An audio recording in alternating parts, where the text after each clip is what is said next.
Hey folks, Species7 here, and welcome back to Maritime Search and Rescue. And we are, by the looks of things, on our last mission for the Highway to Hell, Ligoland. Particular set of North Sea missions.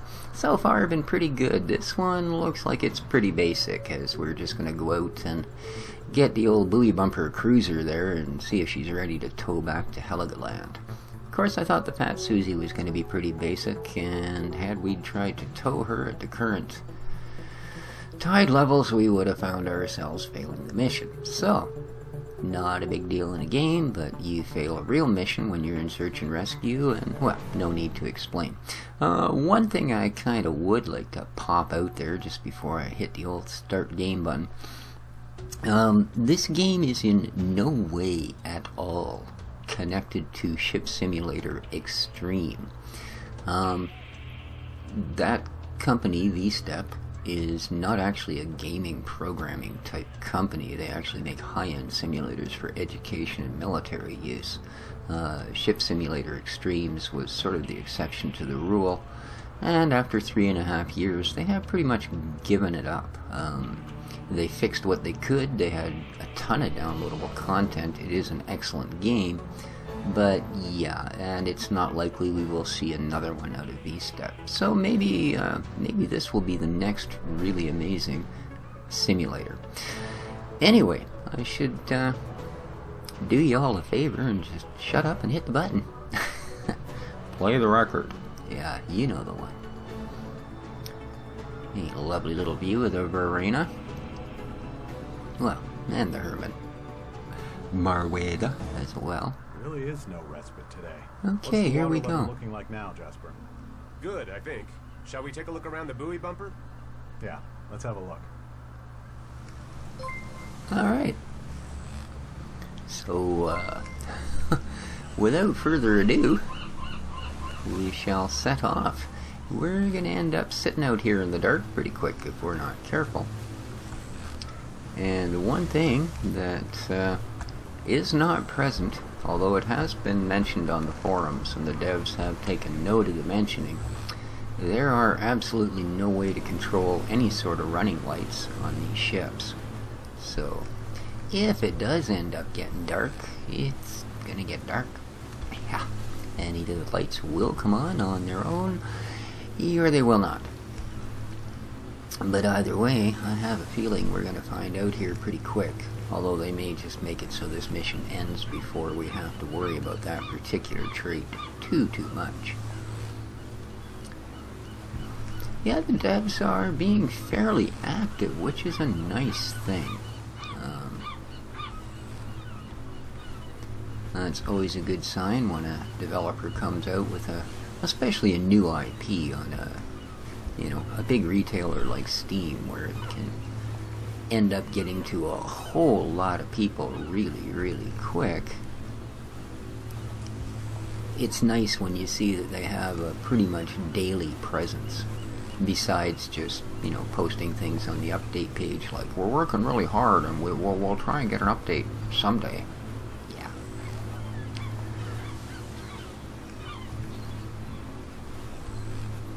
But no, these guys are quite polite, quite effective, and do seem to be genuinely concerned about what we, the consumers, clients, users, whatever you want to call us, have to say about their product.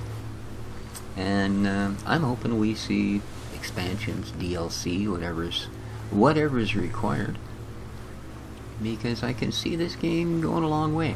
There has been quite a lot of complaints about the physics in it, and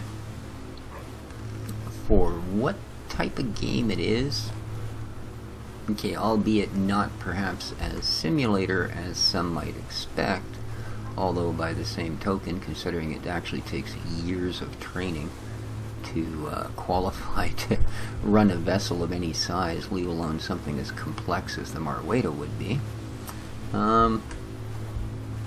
it doesn't do a bad job of it.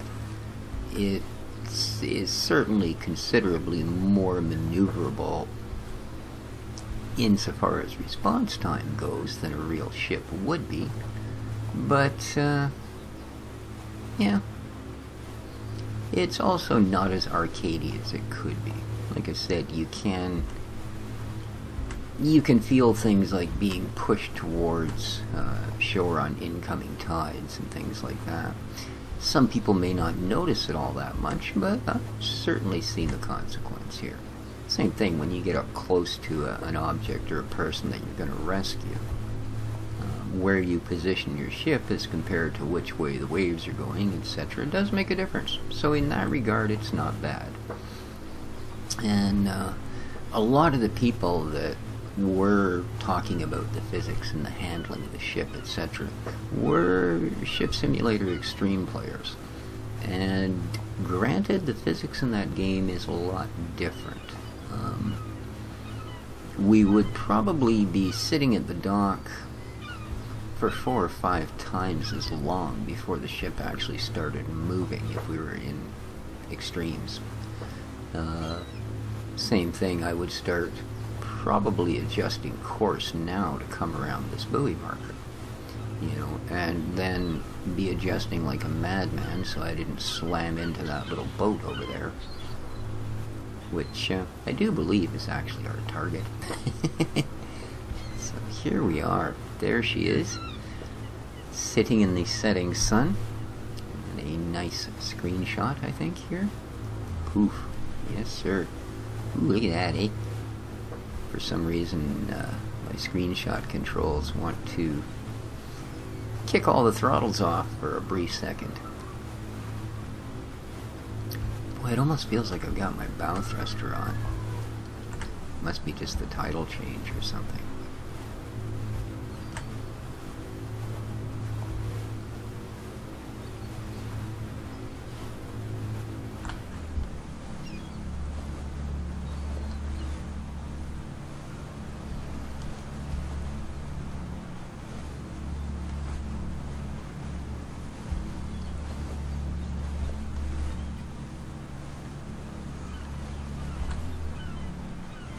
Alrighty, that's probably gonna do it.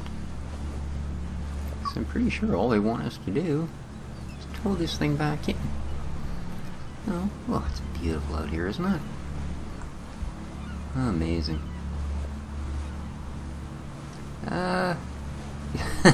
He's still pretty deep in the water. This poor thing does need some major sort of repairs, I tell ya. So, let's grab us a rope. Did I miss? No. Good. I thought for a moment there I might have actually missed. Okay. Well, rope connected. Well, thank you.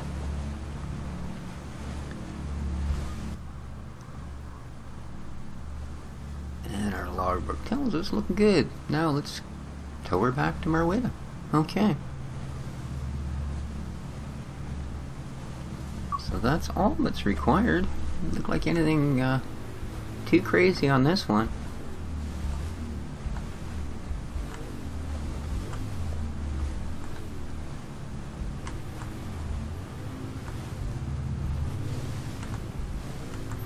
I don't really want to snap her at the end of the line, so.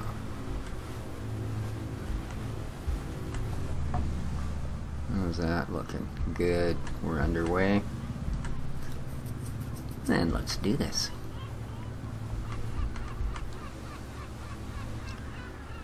Let's get around the outside of the buoy.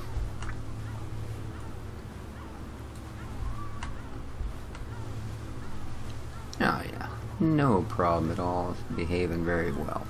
Nice. And it looks like we should make landfall just before the sun goes down. Also been a little bit of discussion about the whatever it is we're using for a depth gauge on this boat, and that's a very valid point, because in the mission with the Fat Susie, it said she'd run aground. Now, first of all,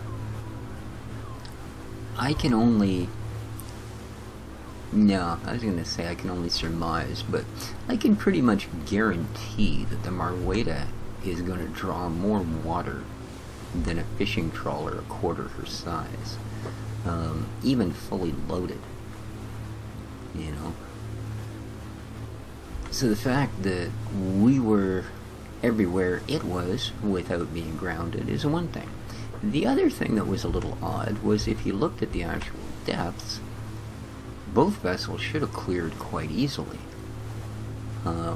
We were in more water than we are now. In fact, for the most part, we were averaging 9 to 11 meters of water, whereas here we're about 6.5. The rapid fluctuations aren't caused so much as undersea terrain as they actually are by the gentle swells that we're riding across, which are looks to be less than a meter high, which is about right. It's pretty calm out here.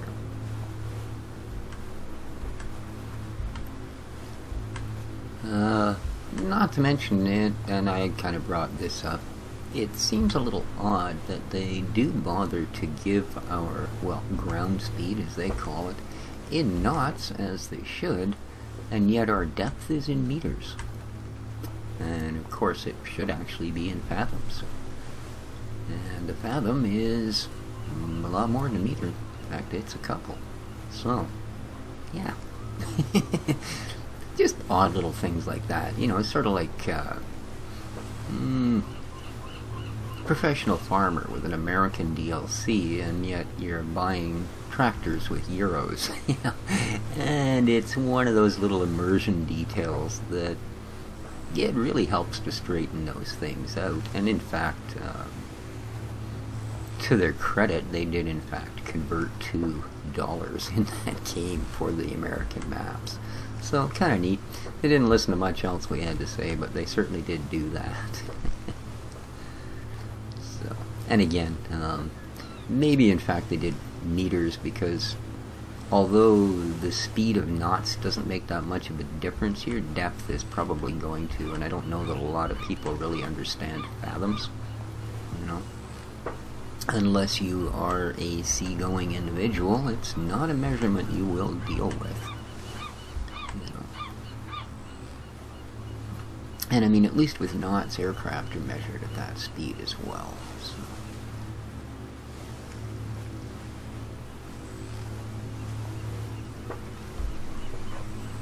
Alright. Just about to draw through the first breakwater.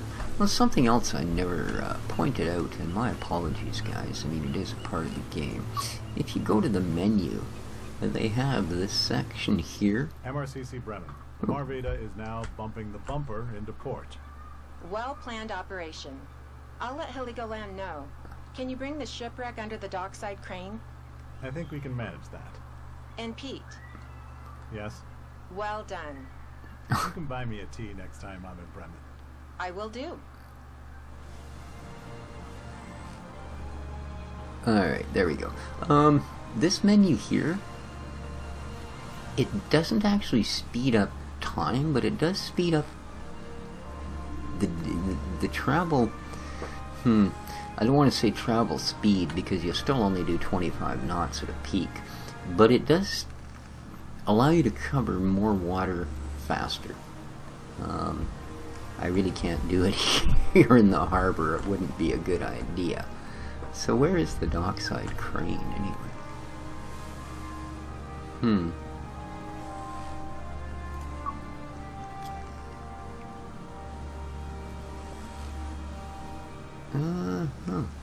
Okay.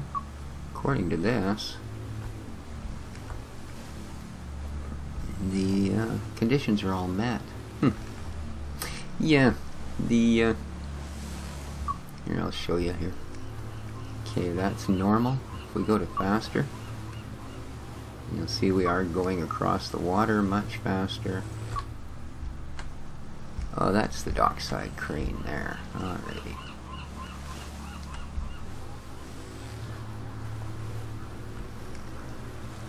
It's a little hard to see at this time of day from out in the water anyway.